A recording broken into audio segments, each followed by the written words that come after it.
Thank you, Mr. Chairman, and thank you, Mr. Chairman and Ranking Member Crapo. I'm very impressed by the FHA reforms you've put together, and very much admire your having come out and put something to try to solve this very difficult problem. And I just want to ask about some other areas that relate to this.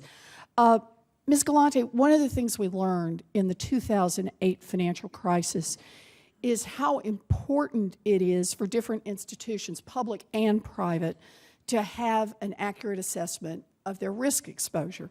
And as part of that, to be able to aggregate reliable data about the loans they issue or insure. Now, the FHA faces particularly big challenges in assessing risks because of the decentralized program.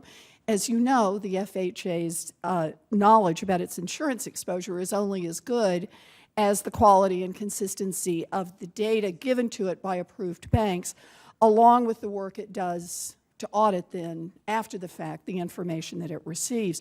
So, as you may know, the FHFA and the Consumer Financial Protection Bureau have been working to put together a uniform mortgage database program to track more loan-level data about origination and performance.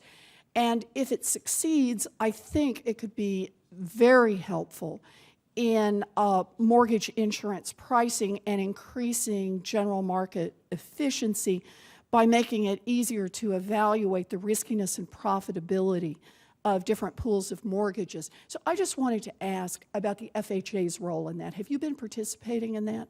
Yeah, so we are very interested in this issue, and I will just mention two items. One is that Ginnie Mae, which is this securitizer, so to speak, for FHA, is working on making much more loan-level data available to their servicers, to their investors of those loans, and I think that additional data availability is imminent, and that will be extremely helpful for people evaluating the risk of FHA, VA, and rural loans that are in those. And have you considered participating along with FHFA and CFPB so that it helps us get apples to apples comparisons all the way through? Yes, so we are very interested in participating. Good. And I don't want to continue to whine about money and systems, but go ahead. But that is a challenge for us right now. We are actually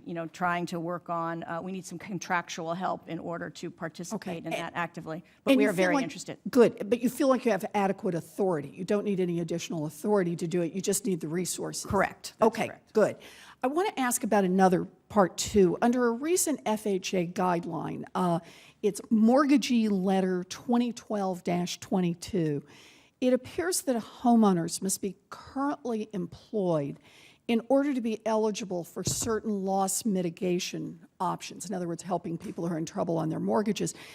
And this concerns me because it seems to arbitrarily discriminate against people who live on unearned income, like Social Security, veterans benefits, child support. Am I missing something here, or is what's going on with this policy from FHA?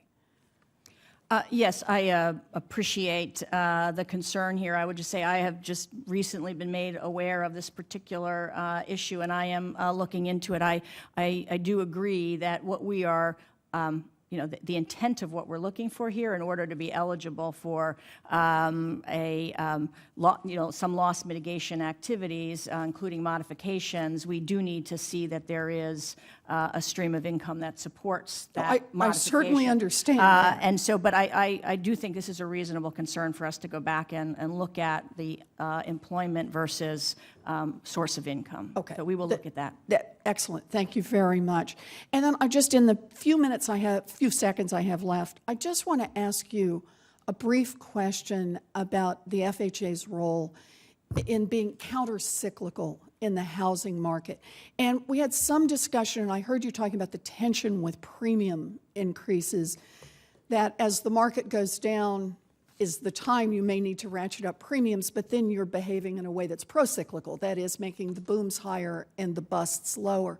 So if you could just speak very briefly to the question of how the proposed legislation would affect your ability to be counter-cyclical and thus help us both tamp down a little on booms and help us even out a bit on busts.